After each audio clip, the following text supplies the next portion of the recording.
எல்லாருக்கும் வணக்கங்க. விருச்சிக ராசியில் பிறந்தவங்களுக்கு 2026 வருடத்தில் கோட்சார ரீதியாக ஏற்படக்கூடிய கிரக அமைப்புகளால் எந்த மாதிரியான மாற்றங்கள் வரப்போகுதுன்றதை பற்றி தான் ஆதாரபூர்வமாக முழுமையாக இந்த பதிவில் நம்ம பார்க்க போகிறோம். 2026 வருடத்தில் குரு பகவான் பயிற்சி அடைகிறதும், குரு பகவான் அதிசாரத்துக்கு வரதுனாலையும், சனி பகவான் வக்ரகதியில் வரதுனாலையும், ராகு கேது பயிற்சி அடைகிறதுனாலையும் ஏற்படக்கூடிய பலன்களை பற்றி தானுங்க முழுமையாக இந்த பதிவில் நம்ம பார்க்க போகிறோம்.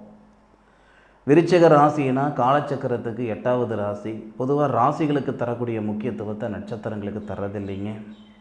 விருச்சிக ராசியில் வரக்கூடிய முதல் நட்சத்திரம், உங்களுடைய நட்சத்திரம் என்னன்றது தெரிஞ்சுக்கோங்க. அந்த நட்சத்திரத்துக்கு உண்டான மகத்துவம் என்னன்றது புரிஞ்சுக்கோங்க. விருச்சிக ராசியில் வரக்கூடிய முதல் நட்சத்திரம் முருகர் அவதரிச்ச நட்சத்திரம்னு சொல்லக்கூடிய விசாகம் நட்சத்திரம், 4வது பாதம். விசாகம் நட்சத்திரத்தில் பிறந்தவங்க குரு பகவானுடைய திருத்தலத்துக்கு வாழ்க்கையில் ஒரு முறையாவது போயிட்டு வாங்க. அதே மாதிரி நவகிரக கோவிலில் போயிட்டு நவகிரகத்தை சுற்றும் பொழுது, வலம் வரும் பொழுது 16 சுற்று. பொதுவாக ஒவ்வொருத்தரும் ஒவ்வொரு எண்ணிக்கையில் வலம் வரணும். 9 சுற்று அப்படின்றது பொதுவான ஒரு செயல், அது நமக்கு வேண்டாம். நம்மளுடைய நட்சத்திரம் என்ன, நமக்கு என்ன பிராப்தம், அதை செய்யுங்க. எப்போ நவகிரக கோவிலுக்கு நீங்கள் போனாலும், நவகிரக கோவிலை சுற்றணும்னு நினச்சாலும், விருச்சிக ராசியில் பிறந்தவங்க, அதுவும் விசாக நட்சத்திரத்தில் பிறந்தவங்க 16 முறை வலம் வரணும். இதுதான் உங்களுக்கு சிறப்பாக இருக்கும். அதன் பிறகு வரக்கூடிய நட்சத்திரன்றது அனுச நட்சத்திரம், மகாலட்சுமி அம்மன் அவதரித்த நட்சத்திரம். உங்களுடைய தொழிலகம் அல்லது உங்களுடைய வீடு மகாலட்சுமியுடைய படம் வைங்க. அதே மாதிரி அனுசம் நட்சத்திரத்தில் பிறந்தவங்க திருநள்ளாறுக்கு வாழ்க்கையில் ஒரு முறையாவது போயிட்டு வாங்க. அது உங்களுக்கு சுபிட்சம் கொடுக்கும், நல்ல அனுகூலம் கொடுக்கும். நீங்கள் நவகிரக கோவிலில் போயிட்டு வலம் வரும் பொழுது 19 சுற்று சுற்றணும், 19 முறை வலம் வரணும். அதே மாதிரி அனுசம் நட்சத்திரத்தில் பிறந்தவங்க கருப்பு கலரில், அதாவது கருப்பு வண்ணத்தில் காலில் செருப்பெல்லாம் போடக்கூடாது, அது பார்த்துக்கிடுங்க. அனுசம் நட்சத்திரத்தில் பிறந்தவங்க. அதன் பிறகு கேட்டை நட்சத்திரம்னு சொல்லக்கூடிய உச்சிஷ்ட கணபதி அவதரித்த நட்சத்திரம். நீங்களும் வாழ்க்கையில் ஒரு முறையாவது புதனுடைய திருத்தலத்துக்கு போயிட்டு வர்றது ரொம்ப ரொம்ப நல்லது. நீங்கள் இந்த நவகிரக கோவிலில் வலம் வரும் பொழுது 17 முறை வலம் வரணும். இதுதான் உங்களுக்கு நல்ல அனுகூலங்களை கொடுக்கும். இந்த மாதிரி ஒவ்வொரு நட்சத்திரத்தில் பிறந்தவங்களுக்கும் ஒவ்வொரு விதமான மகத்துவங்கள் உண்டு. இந்த பதிவெல்லாம் முடிஞ்சதுக்கப்புறம் ஒவ்வொரு நட்சத்திரத்தில் பிறந்தவங்களுக்கு முழுமையான ஒரு அமைப்பு என்ன என்ன அனுகூலம் அப்படின்ட்டு தனித்தனியாக ஒரு வீடியோ நான் பண்ணுறேனுங்க. அதில் பார்த்து தெரிஞ்சுக்கோங்க. 2026 வருடம் ஜனவரி 1ஆம் தேதி வியாழக்கிழமை அதிகாலை, அதாவது குருவாரம் நம்ம சொல்லுவோம், வியாழக்கிழமை அதிகாலை கார்த்திகை நட்சத்திரம்னு சொல்லக்கூடிய காளியம்மன் அவதரித்த நட்சத்திரம், 4வது பாதம், ரிஷப ராசி, கன்னியா லக்னத்தில் தானுங்க இந்த வருடம் பிறக்கப்படுது. அப்போ விருச்சிக ராசிக்காரங்களுக்கு மட்டுமே இருக்கக்கூடிய மிகப்பெரிய பிராப்தம் என்னன்னா, தொழில் ஸ்தானாதிபதினு சொல்லக்கூடிய கிரகம் சூரியன். வேறு யாருக்குமே அந்த பிராப்தம் இல்லைங்க.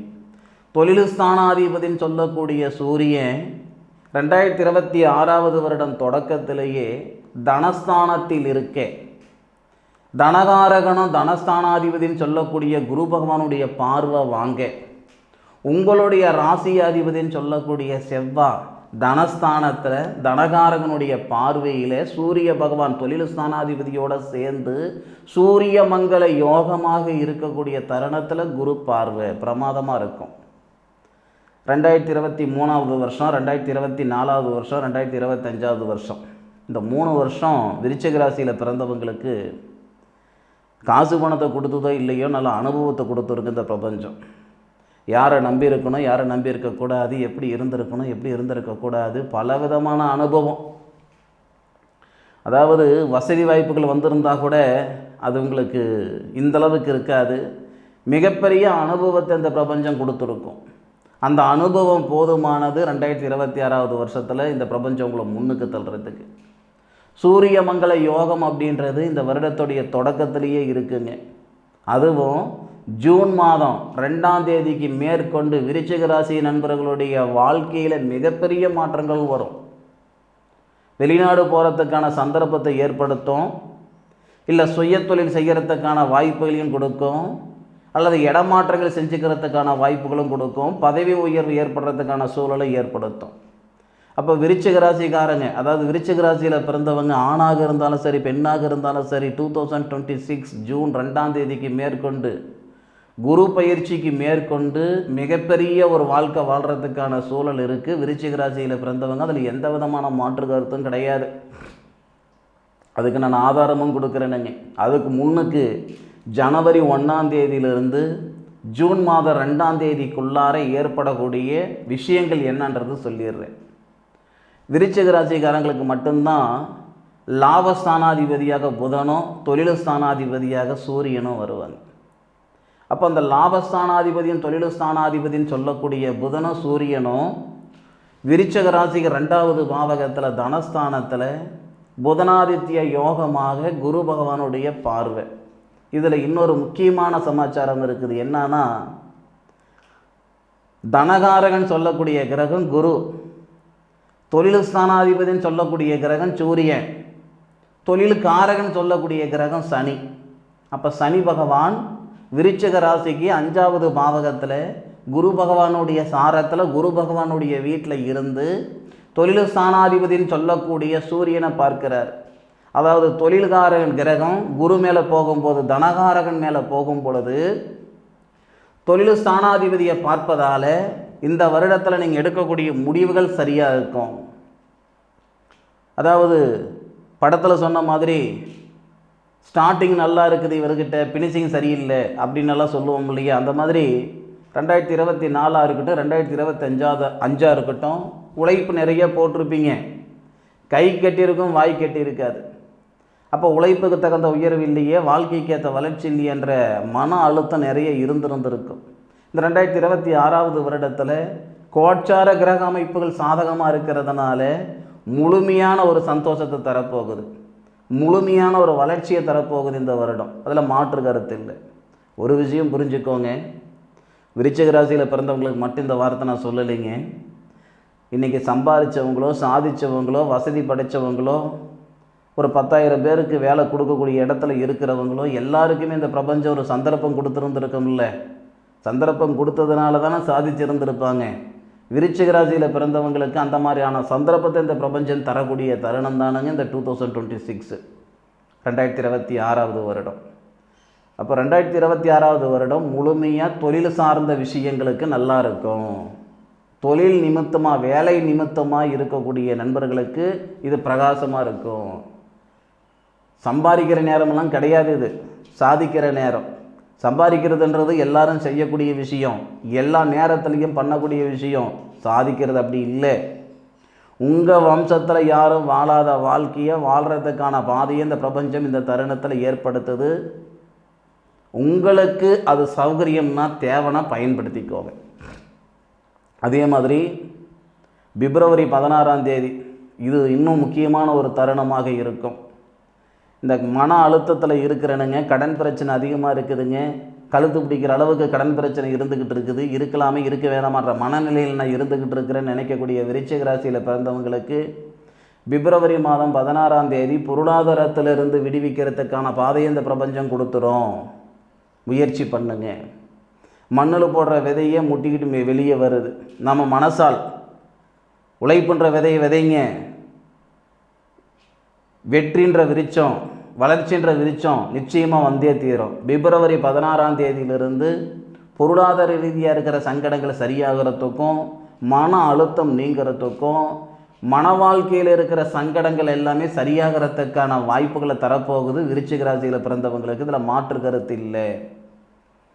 மன வாழ்க்கையில் இருக்கிற சங்கடங்கள் மட்டும் இல்லைங்க, காதலர்களுக்கு இடையிலே இருக்கக்கூடிய சங்கடங்களையும் சரிப்படுத்திடும். பிரிஞ்சு போன காதலர்கள் ஒன்று சேர்றதுக்கான வாய்ப்புகளும் பிரிஞ்சு போன கணவன் மனைவி ஒன்று சேர்றதுக்கான சந்தர்ப்பத்தையும் 2026 பிப்ரவரி மாதம் 16ஆம் தேதி இந்த பிரபஞ்சம் ஏற்படுத்தும். அப்போது அந்த ஜூன் 2ஆம் தேதி, ஏன்னா ஜூன் 2ஆம் தேதி தானே மிகப்பெரிய ஒரு அமைப்பு வரப்போகுது. குரு பகவான் பயிற்சி அடைகிறது. இது திருக்கணித பிரகாரம் மட்டும்தான், வாக்கிய பிரகாரம் இல்லை. அப்போ 9வது பாவகத்தில் குரு வராரு. தீராத திருமண தடை தீரப்போகுது. தீராத வழக்கு தீரப்போகுது. போகாத இடத்துக்கு போனன்ற பேர் வந்தது, செய்யாத தப்புக்கு செஞ்சன்ற பேர் வந்தது. என் பேரில் ஒரு வழக்கு வந்துருச்சு, ஒரு வெள்ளை சட்டையில் கரும்புள்ளி பட்ட மாதிரி ஆயிடுச்சு. எந்த மாதிரியான மன அழுத்தத்தில் நீங்கள் இருந்தாலும் உண்மைத்துவமை இருந்ததுன்னா இந்த பிரபஞ்சம் இந்த நேரத்தில் சரி பண்ணிவிடும். அதுக்காக நாம் தெரிஞ்ச ஒரு தப்பு பண்ணிவிட்டோம், ஒரு வழக்கு நம்ம மேலே வந்துருச்சு, நல்ல நேரம் வந்து அது சரியாகி போயிடுமா? அப்படி நான் சொல்ல மாட்டேனுங்க. போகாத இடத்துக்கு போனன்ற பேர், செய்யாத தப்புக்கு செஞ்சன்ற பேர். அந்த மாதிரி ஒரு சூழல் தான் இந்த நேரத்தில் சரியாகுமே தவிர, நான் வந்து சட்ட விரோதமாக ஒரு செயல் செய்து விட்டனுங்க இந்த நேரத்தில் சரியாயிடுமா? அப்படியெல்லாம் சரியாயிடாதுங்க. இந்த பிரபஞ்சம் ஒரு ஒரு ஒரு சந்தர்ப்பத்தை நமக்கு தரப்போகுது. நம்ம செஞ்ச தப்போ இல்லை செஞ்சேன்னு நினச்சிட்டு இருக்கிற தப்போ சரிப்படுத்திக்கிறதுக்கான ஒரு நேரம் இது. அதாவது 2026 வருடம் ஜூன் மாதம் 2ஆம் தேதி உங்களுடைய வாழ்க்கையில் மிகப்பெரிய மாற்றங்கள் ஏற்படுத்தும், பார்த்துக்கிடுங்க. நிறைய பேருக்கு புத்திர பாக்கிய வளர்ச்சி ஏற்படும். ஏன்னா விருச்சிக ராசியில் பிறந்தவங்களுக்கு மட்டுமே தனஸ்தானாதிபதி, குடும்பஸ்தானாதிபதி குரு, புத்திரஸ்தானாதிபதி புத்திரகாரகன் குரு. குரு உச்ச நிலையில் வந்து 5வது பார்வையாக உங்கள் ராசியை பார்ப்பார். உங்கள் ராசிக்கு 5வது இடம் சொல்லக்கூடிய புத்திரஸ்தானத்தையும் பார்ப்பார். இதெல்லாம் நல்ல ஒரு அனுகூலம் கொடுக்கும். அப்போ விருச்சிக ராசியில் பிறந்தவங்க வாழ்க்கையில் விடியல் பிறக்கக்கூடிய நேரம்னு சொல்லலாம். அதாவது புத்திர பாக்கிய வளர்ச்சி 10 வருஷம் ஆகுது, 12 வருஷம் ஆகுது, குழந்தை பாக்கியம் இல்லைனாலும் இந்த நேரத்தில் புத்திர வளர்ச்சி ஏற்படும். அப்போ இந்த ஜூன் 2ஆம் தேதியில் இந்த மாதிரியான ஒரு மாற்றங்கள் ஏற்படுறது உறுதி, அதில் மாற்று கருத்து இல்லை. திருமணத்தில் இருக்கிற தடைகள் எல்லாம் நீங்கிடும். செவ்வாய் தோஷம் இருக்குது, நாகதோஷம் இருக்குது, சர்பதோஷம் இருக்குது, புணர்ப்பு தோஷம் இருக்குது. அதாவது எதிர்பார்ப்பு நிறைவேறுதோ இல்லையோ, இந்த பிரச்சனைக்கு இதுதான் காரணம்ன்ட்டு தோஷங்கள் சொல்லக்கூடியவங்க நிறைய பேர் இருக்க தான் செய்கிறாங்க. காரணங்கள் சொல்லக்கூடியவங்க நிறைய பேர் இருக்க தான் செய்கிறாங்க. இந்த நேரத்தில் சூரியனை கண்ட பனிதுளி போல உங்களுடைய சங்கடங்கள் சரியாகிறதுக்கான அனுகூலத்தை இந்த பிரபஞ்சம் தரப்போகுது. ஜூன் 2ஆம் தேதியிலிருந்து மாற்று கருத்து கிடையாது. ஜூலை மாதம் 27ஆம் தேதி சனி பகவான், அதாவது விருச்சிக ராசிக்காரங்களுக்கு சனி பகவான் வந்து பாதகாதிபதி தான், நல்லவரெல்லாம் கிடையாது. அவர் வக்ரகதியில் போகும்போது நமக்கு சாதகமான பலன் தரும். அதாவது ஜூலை மாதம் 27ஆம் தேதி அண்ணன் தம்பிகளுக்குள்ளே இருக்கக்கூடிய கருத்து வேறுபாடு, தாய் மாமனுக்கு உங்களுக்கு இருக்கக்கூடிய கருத்து வேறுபாடு. ஏன்னா விருச்சிக ராசியில் பிறந்தவங்களுக்கு சனி வந்து 3வது பாவகத்துக்கு அதிபதி, அதாவது சகோதர ஸ்தானாதிபதினு சொல்லுவாங்க. தைரிய ஸ்தானாதிபதியும் அவர் தான். அப்போது இந்த வருடத்துடைய தொடக்கத்திலேயே உங்கள் ராசிநாதன் சொல்லக்கூடிய செவ்வாவை சனி பார்க்கிறாரு, சனியை செவ்வாவும் பார்க்கிறாரு. பார்வை பரிவர்த்தனைன்னு சொல்லுவாங்க. அப்போது ஜூலை மாதம் 27ஆம் தேதி அதே சனி பகவான் வக்கரகதியில் வரும் பொழுது உங்கள் ராசிக்கு 7வது பாவகம் சொல்லக்கூடிய திருமணஸ்தானத்தையும், லாபஸ்தானம் சொல்லக்கூடிய 11வது பாவகத்தையும், தனஸ்தானம் சொல்லக்கூடிய இடத்தையும் பார்ப்பதால் மன வாழ்க்கையில் நல்ல விஷயங்கள் நடக்கும். லாபஸ்தானம் பரவாயில்லையாக இருக்கும். குடும்பஸ்தானம், உடல் ஸ்தானம், படிப்பு ஸ்தானம் அந்த இடத்தையும் சனி பகவான் பார்ப்பதால் படித்த படிப்புக்கு உண்டான உத்தியோகம் ஏற்படும், உடல் உபாதைகள் சரியாகும். முக்கியமாக அண்ணன் தம்பிகளுக்குள்ளே இருக்கக்கூடிய கருத்து வேறுபாடுகள் சரியாகும். உங்களுடைய முன்னேற்றத்தில் இருக்கக்கூடிய அந்த தடைகள், உங்களுடைய முன்னேற்றத்துக்கு முட்டுக்கட்டையாக இருக்கிற தடைகளெல்லாம் நீங்கிறதுக்கான வாய்ப்புகளாக இருக்கும். ஜூலை மாதம் 27 இது நல்ல ஒரு தருணமாக இருக்கும். அக்டோபர் மாதம் 31ஆம் தேதி பார்த்திங்கன்னா குரு பகவான் அதிசாரத்துக்கு வராரு. 10வது பாவகம் வரைக்கும் வருவார் குரு. சுய தொழில் செய்யணுன்ற எண்ணம் இருந்தால் அது ரொம்ப ரொம்ப சிறப்பாக இருக்கும். அதே மாதிரி உங்களுடைய உடல் திரேகத்தில் தீராத ஒரு தொந்தரவு இருக்குது, ஒரு நோய் நொடி இருக்குது, உச்சந்தலையிலிருந்து உள்ளங்கால் வரைக்கும் ஏதோ ஒரு தொந்தரவு கொடுத்துக்கிட்டே இருக்குதுங்க. மாதமானால் கரண்ட் பில்லு கட்டுறனோ இல்லையோ, மல்லிகை ஜாமானம் வாங்குறனோ இல்லையோ, அதாவது மருத்துவ செலவுகளுக்கு பஞ்சம் இல்லைங்க அப்படின்னா அக்டோபர் மாதம் 31ஆம் தேதி உங்களுடைய உடல் ஆரோக்கியத்துக்கு உண்டான ஒரு நாட்களாக இருக்கும். உடல் ஆரோக்கியம் 100% சரியாக, அதில் மாற்று கருத்து கிடையாது. அதே மாதிரி மன அழுத்தம் நீங்கும். உடல் ரீதியாக சங்கடப்பட்டு இருக்கிற நண்பர்களுக்கு எல்லாமே அக்டோபர் மாதம் 31ஆம் தேதி பிரமாதமாக இருக்கும். படித்த படிப்புக்கு உண்டான உத்தியோகம் ஏற்படும். உறவு முறைகள் இருக்கக்கூடிய அந்த பகையெல்லாம் நீங்கிறதுக்கான வாய்ப்புகள் உண்டு. பங்கும் பங்காளிங்க, அண்ணன் தம்பிக்குள்ள, அக்கா தங்கச்சிக்குள்ளார உறவு முறைகள் இருக்கக்கூடிய பகைகள் நீங்கிறதுக்கான வாய்ப்புகளாக இருக்கும். பூர்வ புண்ணிய ஸ்தானத்தில் இருக்கிற சங்கடங்கள் எல்லாம் சரியாகிறதுக்கான வாய்ப்புகளாக இருக்கும் அக்டோபர் மாதம் 31ஆம் தேதி.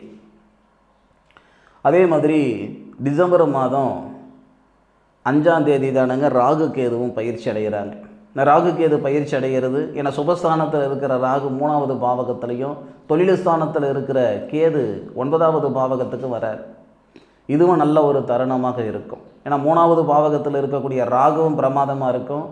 குரு பகவானோட சேர போகிறாரு டிசம்பர் மாதம் 5ஆம் தேதி கேது பகவான். இத்தனை நாள் தொழில் ஸ்தானத்தில் இருந்த கேது டிசம்பர் மாதம் 5ஆம் தேதி குரு பகவானோட சேருவார். அப்போது